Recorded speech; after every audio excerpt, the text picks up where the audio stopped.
Kakinada rural నియోజకవర్గం కొవ్వూరులో ఉన్న వారాహి అమ్మవారి దేవాలయం వివాదాలకైతే తెరలేపింది. ఈ ఆలయ నిర్వాహకులు ఆలయానికి వచ్చిన మొత్తం ఆదాయాన్ని సొంత ఖర్చులకు వినియోగించుకుంటున్నారని గ్రామస్తులు అయితే ఆరోపించడం జరిగింది. గత 18 నెలల నుంచి ఇదే విధంగా జరుగుతుంది. వచ్చిన భక్తులు అమ్మవారికి సమర్పించిన మొత్తం ఆదాయం అంతా నిర్వాహకులు సొంత ఖర్చులకు వాడుకుంటూ వారి విలాసాలకు వాడుకుంటున్నారని కూడా గ్రామస్తులు కలెక్టర్కి ఫిర్యాదు చేయడం జరిగింది. దీన్ని వెంటనే దేవాదాయ ధర్మాదాయ శాఖ అధీనంలో తీసుకుని దేవాలయం అభివృద్ధితో పాటు గ్రామ అభివృద్ధికి కూడా తోడ్పడాలని వారు విజ్ఞప్తి చేయడం జరిగింది. వారాహి అమ్మవారి గుడి గత 18 నెలల నుంచి ఏకతాటిగా ఒకరి మీదే జరగడం జరిగింది. అయినా ఆవిడ ఆతల వాళ్ళు కట్టించుకోతే కానీ అది ప్రభుత్వం భూమిలో కట్టారు. అది ఓన్లీ రోడ్డు మధ్యలో కట్టినా సరే అది ఎస్సీ శ్మశానాల పక్కనే.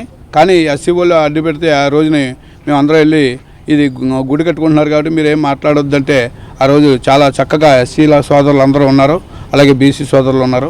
అందరూ కలుపుకునే కొవ్వూరు గ్రామం వారాహమ్మవారిని టెంపుల్ నిర్మించారు. అది మరి మా ప్రీతం నాయకులు గౌరవనీయులైన శ్రీ పవన్ కళ్యాణ్ గారు సనాతన ధర్మాన్ని రక్షించుకోవాలని మేమందరం కృషి చేసాం. కానీ ఒక్కరే ఆ ఆదాయం అమ్మవారి గుడి ఆదాయం ఒక్కరికే చెందుతుంది కాబట్టి ఊరి డెవలప్మెంట్ అడిగాం. అయినా సరే ఏది పట్టించుకోవాలని, కానీ మేము ఎవరూ పట్టించుకోలేదు. ప్రభుత్వమే దిగొచ్చి వెంటనే ఎండోమెంట్స్ వాళ్ళు తీసుకోవడం అంటే మాకు చాలా ఆనందకరం. ఎందుకంటే ఎండోమెంట్స్ తీసుకుంటే మా ఊరు డెవలప్మెంట్ అవుతుంది, మా ఊరు ప్రజలు బాగుంటారు. మా ఊరు పలానా కొవ్వూరు అని మన రాష్ట్రానికే తెలుస్తుంది.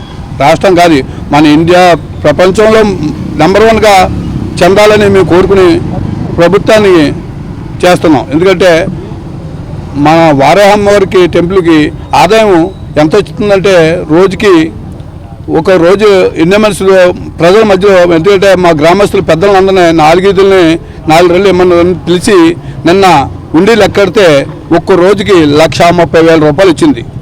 అలాగే శనివారం ఆదివారం లెక్కేస్తే ఇంకొక 1,30,000 రూపాయలు క్యాష్ రావటం, కేజీ వెండి రావటం, అలాగే బంగారం రావటం,